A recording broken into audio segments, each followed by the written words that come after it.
Assalamualaikum warahmatullahi wabarakatuh, sahabat yang dirahmati Allah. Nabi Isa alaihi salam adalah salah satu nabi yang wajib diimani seluruh umat Islam di dunia.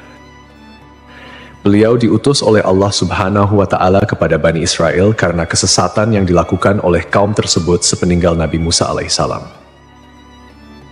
Tidaklah sempurna iman seorang Muslim bila tidak mengimani keberadaan salah satu dari 25 nabi-nabi yang memiliki kemuliaan di sisi Allah Subhanahu wa Ta'ala. Pada akhir zaman, Nabi Isa alaihi salam akan kembali turun ke bumi untuk membunuh Dajjal, musuh umat Muslim yang paling ditakuti karena kehebatan fitnahnya.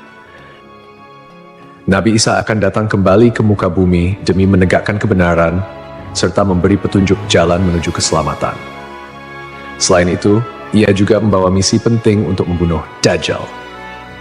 Dajjal akan menyebarkan fitnah, kemudian berusaha menyesatkan umat manusia agar jauh dari jalan Allah. Tipu dayanya amatlah dahsyat sehingga yang baik akan terlihat buruk. Namun, tahukah Anda mengapa justru Nabi Isa alaihi salam yang ditugaskan Allah Subhanahu wa Ta'ala untuk membunuh Dajjal? Mengapa bukan Nabi Muhammad Shallallahu Alaihi Wasallam yang secara syariat sebagai junjungan seluruh umat Muslim di dunia? Sejatinya, hanya Allah SWT yang tahu alasan mengapa mengutus Nabi Isa untuk membunuh Dajjal. Tapi sebelum lanjut, jangan lupa klik tombol subscribe, like, komen, dan lonceng notifikasi sahabat untuk mendukung channel ini agar terus menyiarkan syiar Islam. Serta silakan tulis harapan sahabat di kolom komentar.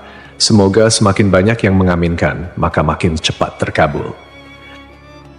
Membuktikan Nabi Isa masih hidup. Alasan pertama yaitu membuktikan bahwa Nabi Isa masih hidup. Bangsa Yahudi dan Nasrani percaya bahwa Nabi Isa dibunuh dan disalib oleh orang-orang Romawi. Namun, sebenarnya Allah Subhanahu wa Ta'ala menyelamatkannya dengan menggantikan peran Nabi Isa alaihissalam kepada orang yang wajahnya diserupakan dengan beliau. Sedangkan Nabi Isa alaihissalam sendiri diangkat ke langit atas izin Allah Subhanahu wa Ta'ala.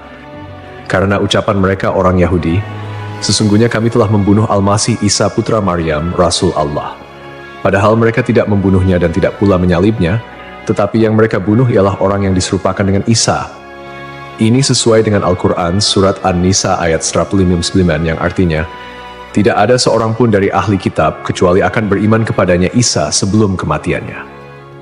Dan di hari kiamat nanti, Isa itu akan menjadi saksi terhadap mereka. Hal ini membuktikan bahwa tuduhan bahwa Nabi Isa telah disalib oleh kaum Yahudi adalah salah. Sebab selama ini kaum kafir mempercayai bahwa Nabi Isa sudah wafat. Sementara Allah menegaskan dalam firman-Nya bahwa Nabi Isa telah diangkat ke langit sebelum kaum Yahudi membunuhnya. Di hari akhir, Dajjal muncul dengan segala tipu dayanya, kemudian dibaiat oleh kaum Yahudi. Kaum Yahudi juga bersedia menjadi bala tentaranya dengan keinginan membalas dendam terhadap kaum muslimin. Kemudian Allah menurunkan Nabi Isa yang menurut mereka sudah mereka bunuh di masa lalu.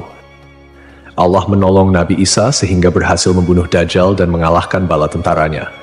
Di masa itu, mereka sama sekali tidak bisa lolos. Bahkan jika ada seorang Yahudi yang bersembunyi di balik pohon, batu, atau dinding, maka benda-benda itu akan berseru, "Di sini ada orang Yahudi." Dekat dengan Nabi Muhammad. Salah satu nabi yang memiliki kedekatan khusus dengan Nabi Muhammad adalah Nabi Isa.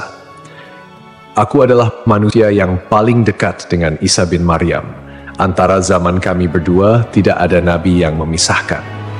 Selain itu, Nabi Isa sendiri pernah berdoa kepada Allah Subhanahu wa Ta'ala untuk dijadikan umat Nabi Muhammad. Oleh sebab itu, Nabi Isa diturunkan ke bumi untuk menjadi umat Nabi Muhammad. Pasalnya, berita tentang keistimewaan Rasulullah Shallallahu Alaihi Wasallam memang sudah diketahui pada zaman Nabi Isa. Hal tersebut diterangkan di dalam Injil sesuai surat Al-Fath ayat 29. Nabi Muhammad adalah utusan Allah dan orang-orang yang bersama dengan dia bersikap keras terhadap orang-orang kafir yang bersikap memusuhi, tetapi berkasih sayang sesama mereka. Itu adalah sifat-sifat mereka yang diungkapkan dalam Taurat dan Injil. Yakni seperti benih yang mengeluarkan tunasnya, kemudian tunas itu makin kuat, lalu menjadi besar dan tumbuh di atas batangnya. Tanaman itu menyenangkan hati orang yang menanamnya. Keadaan mereka diumpamakan seperti itu. Karena Allah hendak membuat marah orang-orang kafir. Allah menjanjikan kepada orang-orang yang beriman dan mengerjakan kebajikan di antara mereka ampunan dan pahala yang besar. Nabi Isa alaihissalam kembali turun ke bumi diyakini akan menegaskan kebenaran dari ajaran Nabi Muhammad SAW. Tidak bisa dipungkiri bahwa saat ini banyak umat Nabi Isa yang tidak menerima ajaran Nabi Muhammad SAW. Padahal Nabi Isa alaihissalam merupakan pengikut dari Rasulullah SAW. Al-Baghawi menceritakan dalam tafsirnya bahwa ketika Isa alaihissalam mendatangi Baitul Maqdis, di mana orang-orang sedang bersiap salat asar, maka imam di masjid itu mundur dan menyuruh Isa untuk maju. Namun Nabi Isa enggan dan ia tetap salat di belakang imam dengan syariat Nabi Muhammad SAW.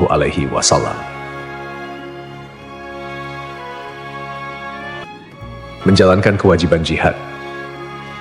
Menjalankan kewajiban jihad sebagai kaum muslimin adalah tugas yang penting.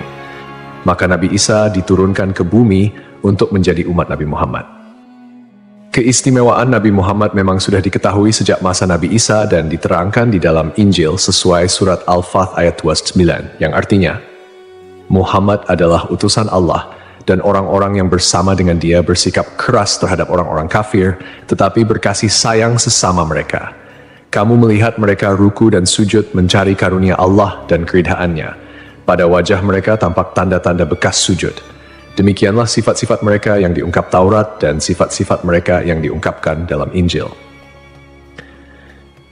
Saat Nabi Isa turun ke bumi, Dajjal sudah berada di tengah masyarakat dan memperdaya manusia. Sebagai kaum muslimin, Nabi Isa berkewajiban untuk berjihad melawan Dajjal dan bala tentaranya. Menjalankan kewajiban jihad. Allah Subhanahu wa Ta'ala memilih Nabi Isa alaihissalam untuk membunuh Dajjal sebagai bentuk penegasan terhadap kebenaran agama Islam. Sebagian umat Nabi Isa masih belum menerima ajaran Nabi Muhammad dan masih memandang Nabi Isa sebagai anak Allah Subhanahu wa Ta'ala, walaupun Nabi Isa sendiri menolak klaim tersebut. Nabi Isa sebagai Nabi yang jarak paling dekat dengan Nabi Muhammad. Keduanya merupakan tokoh yang unik dalam perjalanan kenabian. Tidak ada Nabi yang diutus oleh Allah Subhanahu wa Ta'ala di antara masa hidup Nabi Isa dan Nabi Muhammad. Oleh karena itu, Allah Subhanahu wa Ta'ala mengutus Nabi Isa untuk membunuh Dajjal dan menghapus seluruh agama selain Islam. Tujuannya agar umat Nabi Isa menyadari kesesatan pandangan mereka dan beriman kepada Allah Subhanahu wa Ta'ala serta Nabi Muhammad sebagai Nabi terakhir. Tindakan ini juga menggambarkan bahwa agama Islam adalah agama yang benar dan sempurna, mengintegrasikan ajaran-ajaran para nabi dari sebelumnya. Agama Islam sebagai agama rahmatan lil alamin yang membawa kedamaian, keadilan, dan kesejahteraan bagi seluruh makhluk. Nabi Isa diberikan mukjizat luar biasa seperti menghidupkan orang yang telah mati, menyembuhkan orang buta dan sakit, serta berbicara di buayan hingga dapat menciptakan burung dari tanah liat. Nabi Isa sebagai penyempurna dari ajaran sebelumnya menyampaikan bahwa setelahnya akan muncul seorang utusan terakhir, yakni Nabi Muhammad. Nabi Muhammad, Nabi yang paling mulia dan utama di antara semua Nabi. Beliau dianugerahi mukjizat terbesar, yaitu Al-Quran, yang merupakan firman Allah Subhanahu wa Ta'ala yang tidak dapat ditiru ataupun diubah oleh siapapun. Selain itu, Nabi Muhammad juga memiliki syafaat, yaitu pemberian ampunan kepada umatnya di hari kiamat. Melalui perbuatan membunuh Dajjal, Nabi Isa akan memperkuat dan menegaskan kemuliaan Nabi Muhammad, mengakui kedudukannya sebagai Nabi penutup zaman. Tidak hanya Al-Quran, Nabi Muhammad juga diberikan mukjizat lain seperti membelah bulan dan air mengalir dari jemari tangannya. Perjalanan Isra dan Miraj serta mampu bersabda dalam berbagai bahasa. Mukjizat-mukjizat ini menunjukkan kekuasaan Allah yang melampaui batas akal manusia.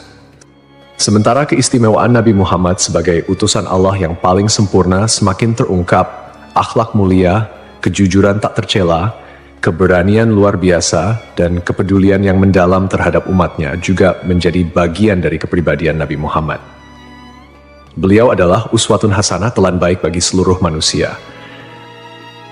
Hubungan dekat Nabi Isa dan Nabi Muhammad terlihat jelas, di mana Nabi Isa adalah nabi yang paling mendekati masa kenabian Nabi Muhammad tanpa ada nabi lain yang diutus oleh Allah antara keduanya.